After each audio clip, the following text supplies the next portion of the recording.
मेरा नाम आशीष है। मैं 17 साल का एक बहुत ही खूबसूरत नौजवान हूँ। मैं अपने माँ बाप का इकलौता बेटा हूँ। मेरे स्कूल की पढ़ाई जब कंप्लीट हुई तो पापा एक अच्छे कॉलेज की मेरे लिए तलाश करने लगे कि इसी बीच मेरे चाचा जो कि दूसरे शहर में रहते थे, उनका पापा के पास फ़ोन आया और फिर उन्होंने हम सभी लोगों के हालचाल लिए। उसके बाद उन्होंने हमें एक ऐसी खबर सुनाई जिसे सुनकर हम दंग रह गए। उन्होंने बताया कि उन्होंने दोबारा शादी कर ली है। दरअसल मेरे चाचा की आज से 4 साल पहले शादी हुई थी, लेकिन शादी के कुछ महीनों के बाद ही चाचा और चाची के बीच में बहुत ज़्यादा झगड़ा होने लगा। घर वालों ने दोनों ही लोगों को काफ़ी समझाने की कोशिश की, लेकिन चाचा चाची के साथ रहना ही नहीं चाहती थी और फिर वह उन्हें तलाक देकर चली गई। उनके तलाक की वजह मुझे आज तक नहीं पता, क्योंकि उस वक्त मैं छोटा भी था और दूसरी बात की चाचा चाची पर कई तरह के इल्ज़ाम लगा रही थी और चाची चाचा पर। कौन गलत कौन सही यह किसी को भी समझ में नहीं आ रहा था, क्योंकि वह दोनों लोग दूसरे शहर में अकेले ही रहते थे। इस वजह से जब चाचा ने अपना फैसला सुना दिया कि वह चाची के साथ नहीं रहना चाहते हैं, तो मजबूरन घर वालों को भी उनका यह फैसला मानना पड़ा और उसके बाद वह दोनों अलग हो गए। चाचा सऊदी अरब में नौकरी करते थे, लेकिन वह बीच बीच में घर आते जाते रहते थे। बात करते करते जब चाचा को यह पता चला कि पापा मेरे लिए एक अच्छा कॉलेज ढूंढ रहे हैं, तो उन्होंने कहा कि इस शहर में एक से एक अच्छे कॉलेज है, इसलिए आप आशीष को यहाँ भेज दीजिए। और वैसे भी मैं आशीष को यहीं पर बुलाने वाला था, क्योंकि अभी मेरी नई नई शादी हुई है और मैं अपनी पत्नी माला को इस शहर में अकेले छोड़कर नहीं जा सकता। और फिर अगर आशीष यहीं पर आकर कॉलेज में एडमिशन ले लेता है और यहीं रहता है, तो इससे अच्छी बात तो और कोई भी नहीं हो सकती है। इस तरह से आशीष भी एक अच्छे कॉलेज में पढ़ाई कर लेगा और माला भी अकेली नहीं रहेगी और मैं आराम से बेफिक्र होकर सऊदी वापस जा सकता हूँ। पापा को चाचा की बात ठीक लगी और इसी वजह से उन्होंने यह फैसला किया कि अब मैं चाचा के पास जाकर रहकर ही अच्छे से पढ़ाई करूँगा। अगले हफ्ते ही चाचा के घर पहुँच चुका था। चाचा मुझे वहाँ देखकर बहुत ज़्यादा खुश थे। वह मुझसे कहने लगे कि तुम्हारे आने से अब मुझे कोई भी फिक्र नहीं रहेगी। चलो तुम्हें तुम्हारी चाची से मिलवाता हूँ, वह भी तुम्हें देखकर बहुत खुश हो जाएगी, क्योंकि जब से मैंने उसे तुम्हारे बारे में बताया है तब से वह तुम्हारा बेसब्री से इंतज़ार कर रही है। वरना पहले तो वह बेचारी टेंशन के मारे बहुत परेशान थी कि वो अकेली कैसे रहेगी। लेकिन जब मैंने उसे तुम्हारे बारे में बताया और कहा कि तुम स्वभाव के बहुत ही हंसमुख हो, तो वह खुश हो गई, क्योंकि वह भी बिल्कुल तुम्हारी तरह ही है, खूब हंसी मजाक करने वाली और खूब बोलने वाली। मैं जैसे ही चाचा के घर पहुंचा और सामने मेरी चाची ने दरवाज़ा खोला तो उन्हें देखकर तो मैं दंग ही रह गया। चाची तो चाचा की बिल्कुल आधी उम्र की थी। वह मुझे देखने में 18 साल की लग रही थी और खूबसूरती तो उनकी इतनी ज़्यादा थी कि वह किसी परी से कम नहीं थी। किसी हीरोइन के जैसी कदकाठी और चेहरे पर चमक इतनी गजब की परियां भी फेल हो जाए। उनके काले लंबे घने बाल जो उस वक्त खुले हुए थे और हवा में लहरा रहे थे, मैं तो उन्हें देखते ही पलक झपकाना ही भूल चुका था। मुझे तो अभी तक यकीन ही नहीं आ रहा था कि यह मेरी नई चाची है। मैं अपनी ही दुनिया में गुम था कि तभी चाचा ने मुझे एक झटके से सपनों से बाहर निकाला और कहा, क्या हुआ आशीष, ये तुम्हारी चाची है, मिलोगे नहीं? मैंने तुरंत ही उन्हें नमस्ते बोला और फिर घर के अंदर आ गया। चाची मेरे लिए चाय पानी का इंतज़ाम करने लगी, लेकिन मैं बार बार नज़र चुराकर उनकी तरफ ही देख रहा था, क्योंकि मैं इस बात को हजम ही नहीं कर पा रहा था कि मेरे चाचा जो कि तकरीबन 35 साल के होंगे, उनसे एक 18 साल की लड़की ने शादी कर ली। मैं मन ही मन सोचने लगा कि हो सकता है चाची की भी उम्र उतनी ही हो जितनी चाचा की है, लेकिन उन्होंने अपना इतना अच्छे से ख्याल रखा हुआ है कि वह किसी 18 साल की लड़की के जैसी ही दिख रही है। खैर जो भी हो, लेकिन चाचा बहुत खुशनसीब हैं जो उन्हें दूसरी पत्नी इतनी ज़्यादा खूबसूरत मिली है। चाय नाश्ता करने के बाद चाचा अपनी पैकिंग करने लगे। उन्होंने मुझसे कहा कि वह कल सुबह की फ़्लाइट से सऊदी के लिए निकल जाएंगे और उसके बाद उन्होंने मुझे एक लिस्ट पकड़ाई। वह बोले कि इसमें इस शहर के सभी अच्छे कॉलेजों के नाम लिखे हुए हैं, तुम इनमें से किसी को भी चूज करके एडमिशन ले सकते हो। उनकी यह बात सुनकर मैं खुश हो गया। उसके बाद चाचा मुझसे कहने लगे कि देखो आशीष, मैं यहाँ पर सिर्फ तुम्हारे भरोसे पर ही हूँ, तुम्हारे भरोसे पर ही तुम्हारी चाची को छोड़कर जा रहा हूँ। और एक बात और, मैं तुम्हारी चाची को अभी कुछ दिनों पहले सीढ़ियों से गिर जाने की वजह से चोट आ गई थी, जिसमें उसकी शरीर की काफ़ी मांसपेशियाँ खिंच गई। मैंने डॉक्टर को दिखाया तो उन्होंने यह बताया कि अभी कुछ महीनों तक उसके शरीर में बार बार दर्द उठता रहेगा और जिसकी वजह से उसे बहुत तकलीफ होगी।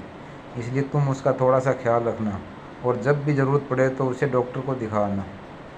इसके अलावा तुम्हारी चाची तुम्हें जो भी काम बताए तुम वह सारे काम कर देना, क्योंकि यहाँ पर उसका तो सिर्फ तुम ही सहारा हो और कोई नहीं है।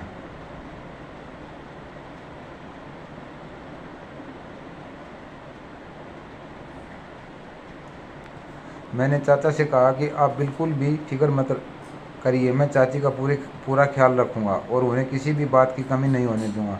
इसके बाद अगली सुबह चाचा सऊदी के लिए निकल गए और मैं और चाची बिल्कुल ही अकेले उस घर में रह गए। अभी क्योंकि मैं और चाची एक दूसरे के लिए नए नए थे, इसलिए हमारे बीच बातचीत बहुत कम ही हो रही थी। मैं भी उसी दिन उस कॉलेज में पहुंच गया जहां पर मुझे एडमिशन लेना था और मैंने वहां जाकर दाखिला ले लिया। इसके बाद धीरे धीरे दिन यूं ही बीतने लगे और मैंने कॉलेज जाना भी शुरू कर दिया, जहाँ पर मेरी कुछ लड़कों से अच्छी दोस्ती हो गई और इधर मैं और चाची अब एक दूसरे से खुलकर बातें करने लगे। एक दिन मैं अपने कमरे में बैठा पढ़ रहा था कि तभी रात के समय चाची ने मुझे आवाज़ लगाई। मैं तुरंत ही भागकर किचन की तरफ गया तो यह देखकर दंग रह गया कि चाची ने उस वक्त एक बहुत ही खूबसूरत गाउन पहन रखा था, वह गाउन जो अक्सर औरतें रात को सोते समय पहनती हैं। लेकिन वह गाउन पूरा जालीदार था जिसमें उनकी खूबसूरती झलक रही थी। मैंने तुरंत ही अपनी नज़रों को दूसरी दिशा में घुमा दिया। चाची मुझसे बोली, आशीष क्या तुम चाय पियोगे या कॉफ़ी? मैंने चाची से कहा कि मैं कॉफ़ी पीऊँगा और उसके बाद मैं तुरंत ही अपने कमरे में जाने लगा तो चाची ने मुझे टोक दिया। वह बोली, अरे तुम कहाँ जा रहे हो? मैं अभी बस 2 मिनट में ही कॉफ़ी बनाती हूँ, उसके बाद हम दोनों लोग छत पर चलकर कॉफ़ी पियेंगे। बाहर बहुत ही अच्छी हवा चल रही है। छत पर ठंडी हवा में टहलते हुए कॉफ़ी पीने का मज़ा कुछ और ही होता है। चाची की बात सुनकर मैं थोड़ा टेंशन में आ गया, क्योंकि इस वक्त मैं समझ रहा था कि मेरे मन में किसी तरह की भावनाएं आ रही हैं और यह सब मुझे बिल्कुल भी ठीक नहीं लग रहा था। इसलिए मैंने उन्हें बहाना बना दिया कि आप अकेले ही छत पर चली जाइए, क्योंकि मैं इस वक्त पढ़ रहा हूँ। इतना कहकर मैं उनकी बात सुने बिना वापस अपने कमरे में आ गया। थोड़ी देर के बाद चाची मेरे लिए कॉफ़ी का मग कमरे में ही ले आए। लेकिन वह जैसे ही मुझे कॉफ़ी देने लगी तभी थोड़ी सी कॉफ़ी मेरे ऊपर भी गिर गई, जिससे वह घबरा गई और उसको पोंछने लगी। पर उन्होंने जब यह सब किया तो एक बार फिर से मेरे पूरे शरीर में सिहरन दौड़ गई। मैं तुरंत ही उठकर पीछे हट गया। मैंने उनसे कहा कि आप फिक्र मत करिए, मुझे कुछ भी नहीं हुआ है, आप आराम से जाकर सो जाइए। और मैं तुरंत ही बाथरूम में चला गया। मैंने खुद को समझाया कि वह मेरी चाची है, भले ही उनकी उम्र कम ही क्यों न हो, लेकिन वह मेरी माँ समान है और मुझे अपने मन में किसी भी तरह का कोई विचार नहीं लाना चाहिए। इसके बाद एक दिन चाची और मैं शॉपिंग पर गए। वहाँ पर मैंने अपने लिए भी कुछ कपड़े लिए और चाची ने भी, और उस दिन मुझे पता चला कि चाची की उम्र सच में 18 साल की ही है। मैंने बातों ही बातों में पूछ लिया कि आपके चाचा कहाँ मिले, तो वह कहने लगी कि दरअसल तुम्हारे चाचा ने मेरी जान बचाई थी। एक दिन मेरा एक्सीडेंट हो गया था और तुम्हारे चाचा ही मुझे हॉस्पिटल लेकर गए और फिर वहीं से हमारी मुलाकात धीरे धीरे आगे बढ़ने लगी। मैं एक अनाथ लड़की हूँ, मेरे आगे पीछे कोई भी नहीं था। मैं बचपन से ही अपने मामा मामी के घर पर रही थी, लेकिन वह लोग मेरे साथ बहुत ही बुरा व्यवहार करते थे। और जब मुझे तुम्हारे चाचा का साथ मिल गया और हमने शादी करने का फैसला कर लिया, तो फिर मैंने बिल्कुल भी देर नहीं की और तुम्हारे चाचा के साथ शादी करके अब मैं एक खुशहाल जीवन जी रही हूँ।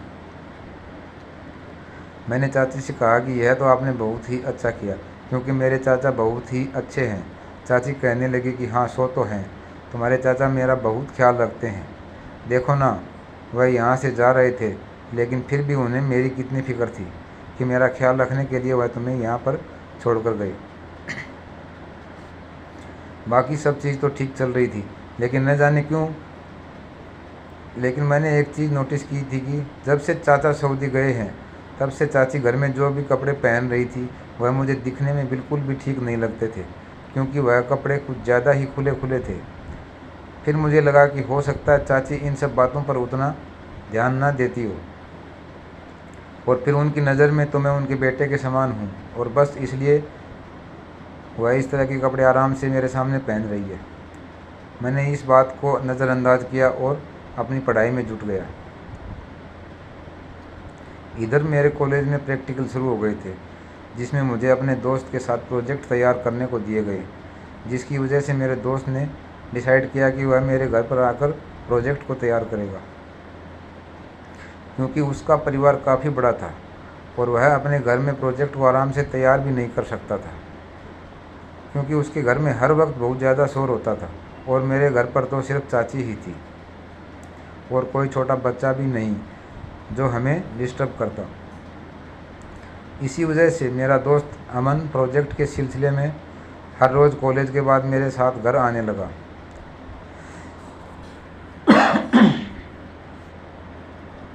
और धीरे धीरे उसकी भी चाची से दोस्ती हो गई। चाची भी हमारे प्रोजेक्ट में हमारी मदद करने लगी।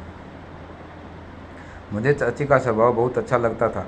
मेरा दोस्त जब भी घर आता तो चाची उसके लिए बहुत अच्छा नाश्ता बनाकर तैयार करती, जिससे वह चाची की बहुत तारीफ़ करता था कि तुम्हारी चाची तो कहीं से भी तुम्हारे साथ या मेरे साथ भेदभाव वाली व्यवहार नहीं करती है, बल्कि अब तो ऐसा लगता है कि वह तुम्हारी चाची नहीं बल्कि हमारे कॉलेज की कोई दोस्त हो।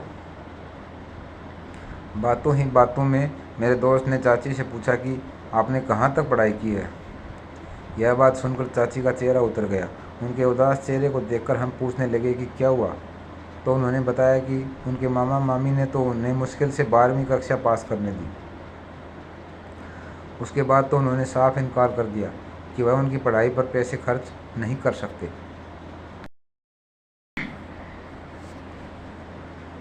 और इसी वजह से वह चाहते हुए भी आगे की पढ़ाई जारी नहीं रख पाई। मैंने चाची से कहा कि लेकिन अब तो आपके साथ ऐसा कुछ भी नहीं है, अभी तो आपकी कोई ख़ास उम्र भी नहीं है, इसलिए आप चाहे तो अपनी पढ़ाई को दोबारा शुरू कर सकती हो। और मुझे नहीं लगता कि चाचा इन सब चीज़ों के लिए मना करेंगे, इसलिए आप एक काम करिए, मेरे कॉलेज में एडमिशन ले लीजिए। यह सुनकर मेरा दोस्त भी खुश हो गया।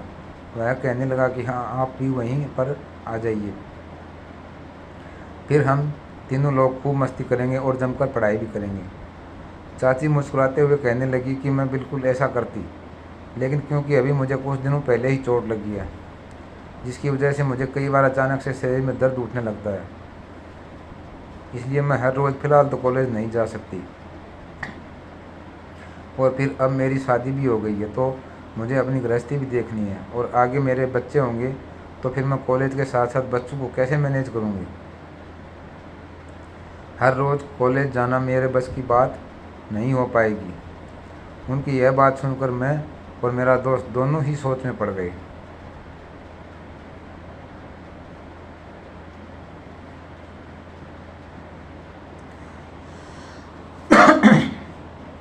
मैंने चाची से कहा कि तो फिर आप एक काम करिए, आप डिस्टेंस लर्निंग का सहारा लीजिए। ऐसे बहुत से कॉलेज हैं जिनमें आप एडमिशन लेकर घर बैठे ही अपनी पढ़ाई जारी रख सकती हैं। मेरी यह बात सुनकर चाची और अमन दोनों के ही चेहरे पर चमक आ गई। वह कहने लगे कि अरे वाह, यह आइडिया तो तुमने बहुत अच्छा दिया। और फिर हम लोग तुरंत ही चाची के लिए एक अच्छा कॉलेज ढूंढने लगे, और कुछ देर के बाद हमने कॉलेज को भी फाइनल कर दिया। लेकिन चाची ने कहा कि यह सब करने से पहले मैं तुम्हारे चाचा की इजाज़त ले लूं, और उसके बाद ही मैं एडमिशन लूँगी। उसके बाद यह सारी बातें तय हो गई। अमन भी अपने घर चला गया। शाम को चाची ने चाचा से पूछा तो चाचा ने भी खुशी खुशी हाँ कर दिया।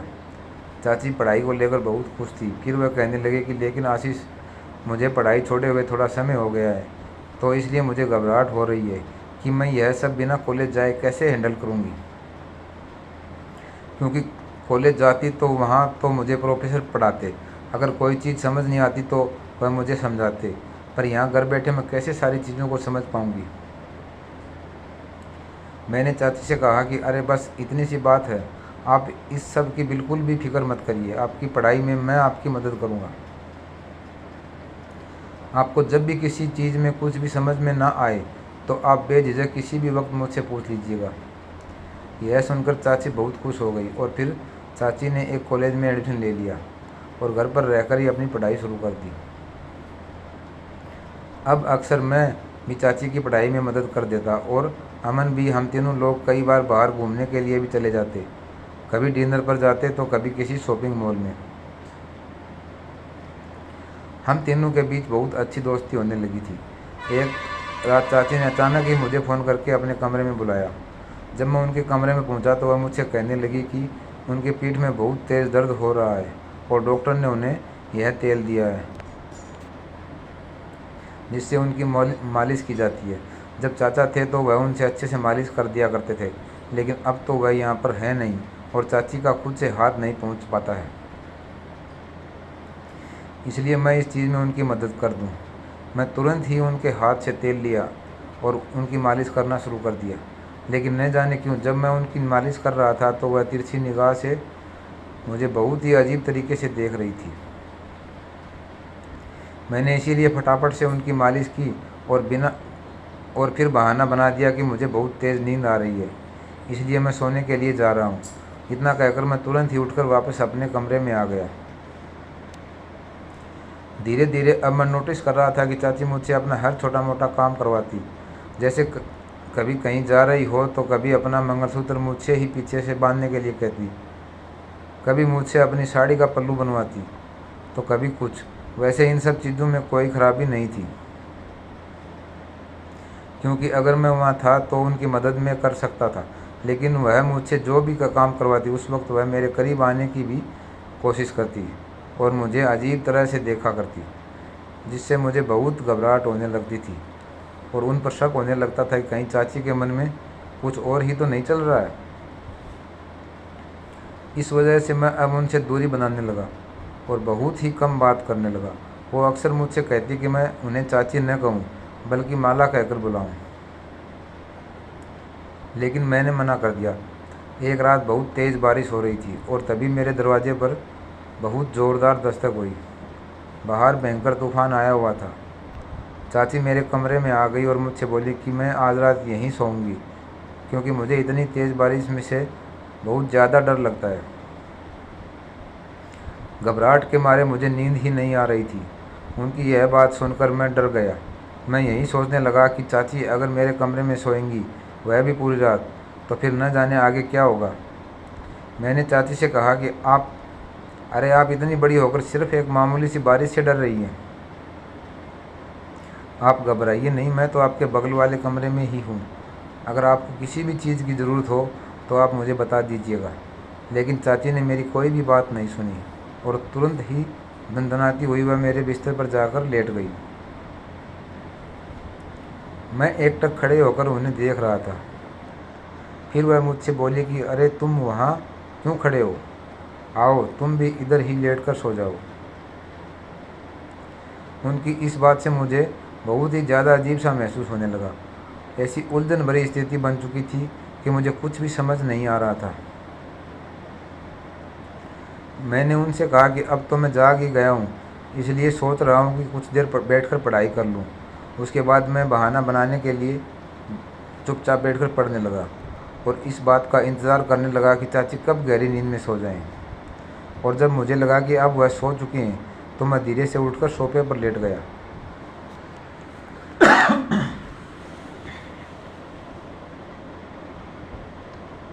अगले दिन चाची ने सुबह उठकर मुझसे इस बात की शिकायत की कि मैं सोफे पर लेटकर क्यों सोया, क्यों मैं उनकी वजह से इतना परेशान हुआ। वह बहुत ही ज़्यादा फिक्र जताने लगी कि मैं तो ठीक से सो भी नहीं पाया होगा, लेकिन मैंने उनसे कहा कि ऐसा कुछ भी नहीं है। अब मैंने चाची से बातचीत करना बहुत ही कम कर दिया था। ज़्यादातर मैं अपनी पढ़ाई ही करता रहता था। जिसकी वजह से वह मुझसे अब शिकायत करने लगी थी कि क्या आशीष, अब तुम पहले की तरह बिल्कुल भी नहीं रहे। अब तो तुम मुझसे ना तो ज़्यादा बात करते हो और ना ही मुझे कहीं घुमाने फिराने के लिए लेकर जाते हो। मैंने चाची से कहा कि दरअसल मेरे एग्ज़ाम आने वाले हैं और मुझे पढ़ना है, बस इसलिए मैं अब आपके लिए इतना ज़्यादा समय नहीं निकाल पाऊँगा, मुझे माफ़ कर दीजिएगा।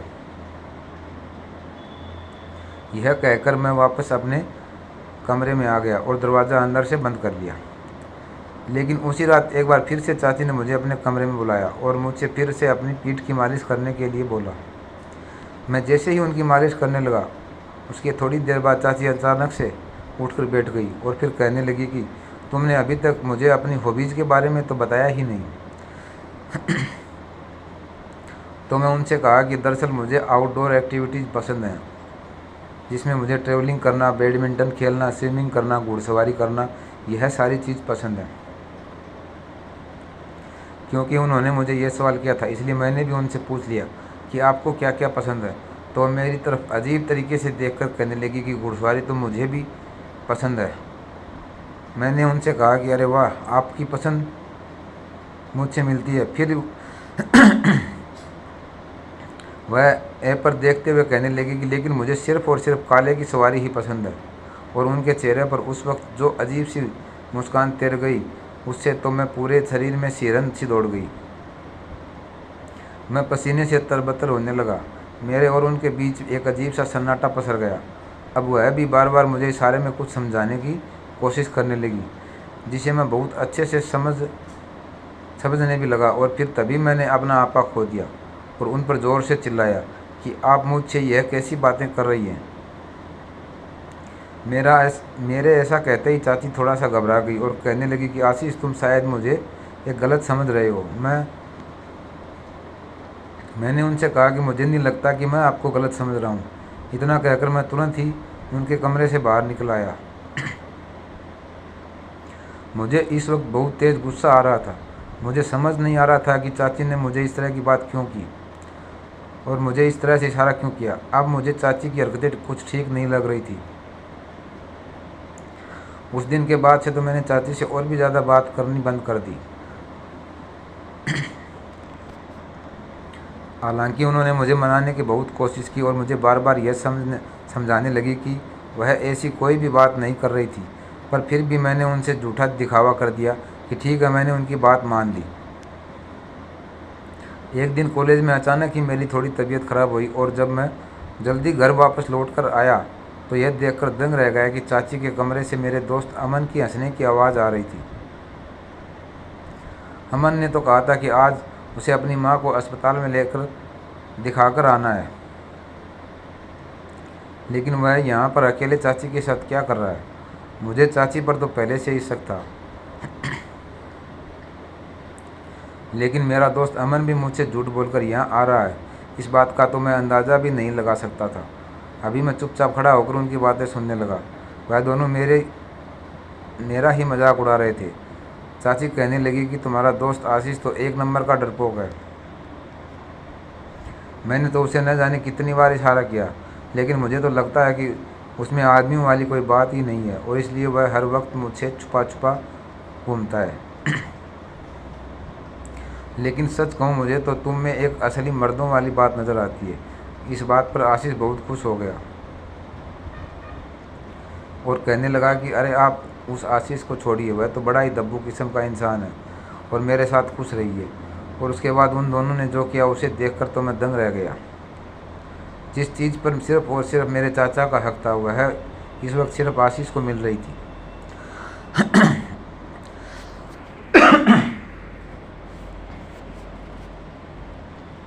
यह सब कुछ में मुझे देखा नहीं जा रहा था, इसलिए मैं तुरंत ही वहाँ से निकल आया और एक पार्क में जाकर बैठ गया। मेरी आंखों के सामने अभी भी वह नज़ारा घूम रहा था और मुझे रह रहकर बहुत ही ज़्यादा गुस्सा आ रहा था। मैंने फैसला कर लिया कि अब मैं चाची के चेहरे से यह पर्दा उठाकर ही रहूँगा। वह मेरे चाचा को धोखा दे रही थी और मैं ऐसा बिल्कुल भी नहीं होने दे सकता था।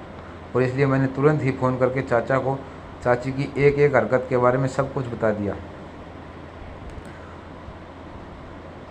चाचा भी गुस्से में बुरी तरह से बौखला गए और उन्होंने इमरजेंसी में अपनी टिकट कर ली और मुझसे कहा कि वह 3 दिन के बाद इंडिया वापस आ रहे हैं। इधर मैं भी 3 दिन तक बिल्कुल खामोश रहा कि चाची को जरा सी भी इस बात की भनक न लगे कि मैं उनकी सच्चाई जान गया हूँ।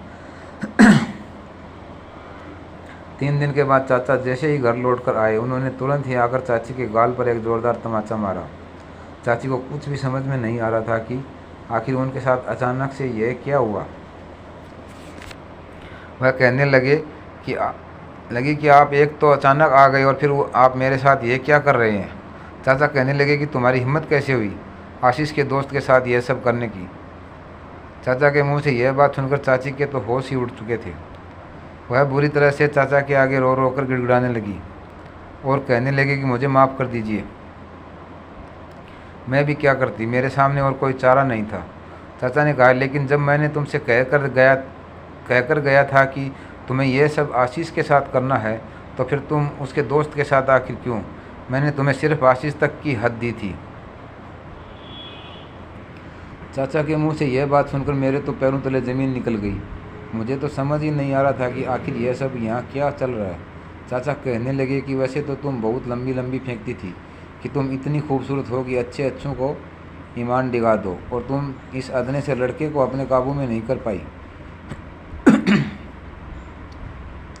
चाची कहने लगी कि मैंने तो न जाने कितनी कोशिश की, न जाने कितनी बार मैंने ऐसी ऐसी हरकतें की कि यह अपना होश खो बैठे, लेकिन यह न जाने किस मिट्टी का बना हुआ है। इसने तो मेरे करीब आने की जगह उल्टा मुझसे दूरियां ही बना ली थी। मैंने इसे कई बार समझाने की भी कोशिश की, लेकिन यह तो कुछ भी समझने को तैयार ही नहीं था। और फिर इसलिए मैंने सोचा कि जब यह मेरे काम नहीं आ सकता, तो फिर मैं इसके दोस्त से ही अपना काम बनवा लेती हूँ।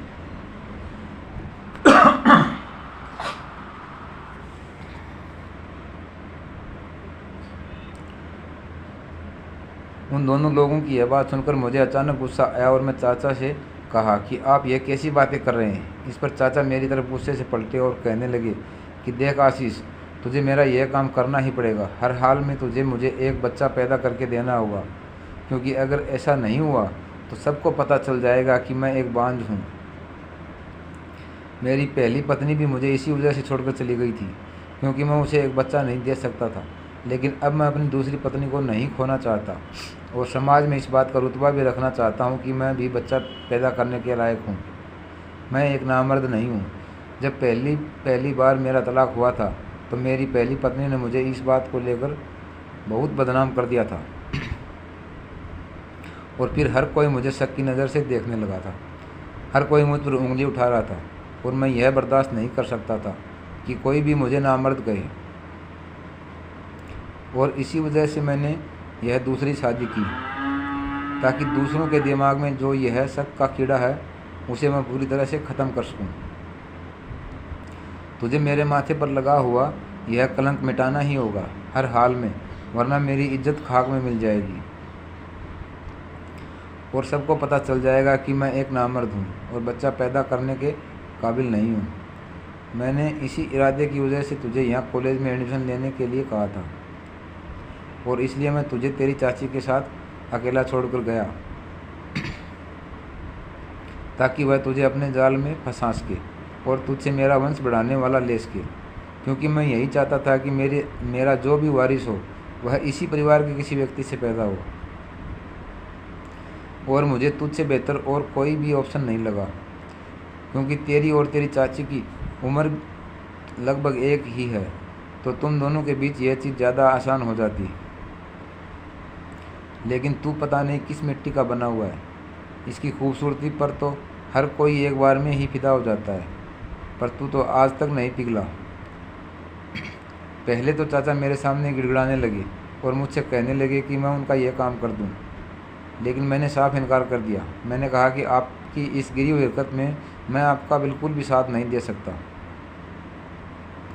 और इसी वजह से मैं यहाँ से जा रहा हूँ। इतना कहते ही मैं जैसे ही अपने कमरे की तरफ अपना सारा सामान समेटने को आगे बढ़ा कि अचानक से किसी ने मेरे सर पर पीछे से ज़ोरदार वार किया और मैं वहीं पर बेहोश हो गया। और जब मुझे होश आया तो मैं अपने कमरे में बिस्तर पर बंधा हुआ था और चाचा चाची मेरे सामने खड़े हुए थे।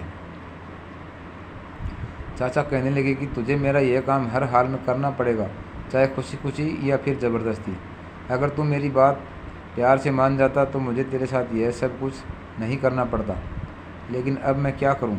मुझे अपनी नाक बचानी है और अपना वंश हर हाल में बढ़ाना ही है, इसलिए अब मुझे यही करना पड़ेगा। चाचा ने चाची से कहा कि अगर इस मामले में कोई भी गलती हुई तो फिर मुझसे बुरा कोई भी नहीं होगा। चाचा ने चाची से कहा कि जाओ इसके लिए दूध बनाकर लाओ और वह जो गोली मैंने तुम्हें बताई थी वह भी उसमें मिला देना। इतना कहकर चाचा और चाची दोनों ही लोग कमरे से बाहर निकल गए और मैं इधर बुरी तरह से छटपटा रहा था। मुझे रोना आ रहा था कि यह मेरे साथ क्या हो गया। मेरे ही सगे चाचा मेरे साथ ऐसा कैसे कर सकते हैं? सिर्फ अपने अहम और समाज की नज़रों में उठने के लिए वह मेरा इस्तेमाल करना चाहते हैं। उन्हें जरा सी भी शर्म नहीं आ रही थी यह सब कुछ करते हुए। मैं ये सब सोचकर बुरी तरह से रोने लगा और अपने हाथ पैर हिला हिलाकर रस्सियों को खींचने लगा, लेकिन रस्सियाँ काफ़ी मजबूत बंधी हुई थी जो खुलने का नाम ही नहीं ले रही थी कि तभी अचानक ही मेरे कमरे की खिड़की से मैंने अमन को मेरे कमरे में आते देखा। उसे देखकर मैं दंग रह गया। उसने मुझे चुप रहने का इशारा किया और मेरे हाथ पैरों को खोल तो दिया। मैंने तुरंत ही उसे उस वक्त गले से लगा लिया। हालांकि इस पल से पहले मैं उससे नफरत करता था, लेकिन उस वक्त उसने मुझे बहुत बड़ी मुसीबत से बचाया था। फिर हम दोनों तुरंत ही खिड़की से कूदकर बाहर भाग गए।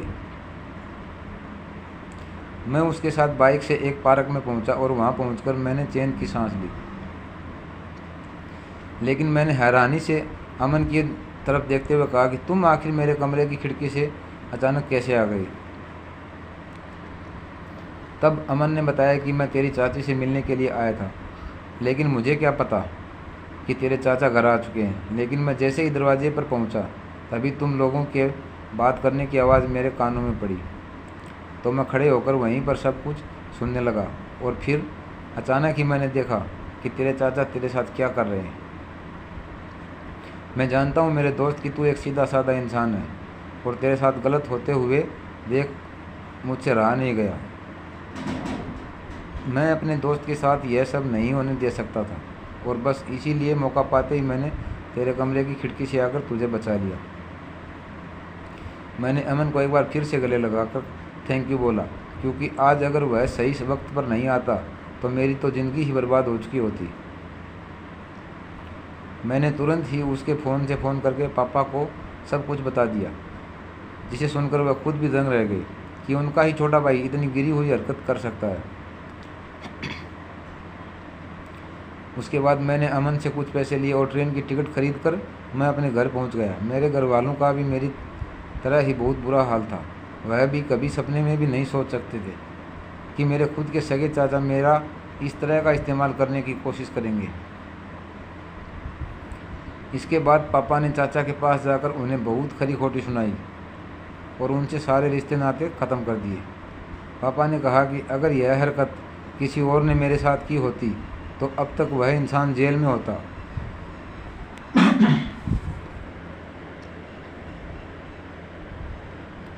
लेकिन क्योंकि चाचा उनके सगे भाई थे, बस इसी बात पर वह उन्हें छोड़ रहे हैं। उसके बाद मैं वहाँ से अपना सारा सामान समेटकर वापस अपने शहर में आ गया और वहाँ पर मैंने दूसरे कॉलेज में एडमिशन ले लिया। मुझ पर जो भी बीती उससे मुझे बहुत गहरा सदमा लगा। मैंने कभी सपने में भी नहीं सोचा था कि मेरे साथ कुछ ऐसा भी हो सकता है। दोस्तों, कभी कभी हमारे अपने ही हमें इस तरह का धोखा देते हैं कि हमारे लिए यकीन करना मुश्किल पड़ जाता है। लेकिन इंसान अपनी खुदगर्जी में कब इतना अंधा हो जाए कि वह सारी हदों को पार कर दे, यह आज के ज़माने में बिल्कुल भी नामुमकिन नहीं है। क्योंकि आज के समय में हर किसी के अंदर हद से ज़्यादा स्वार्थ भरा पड़ा है।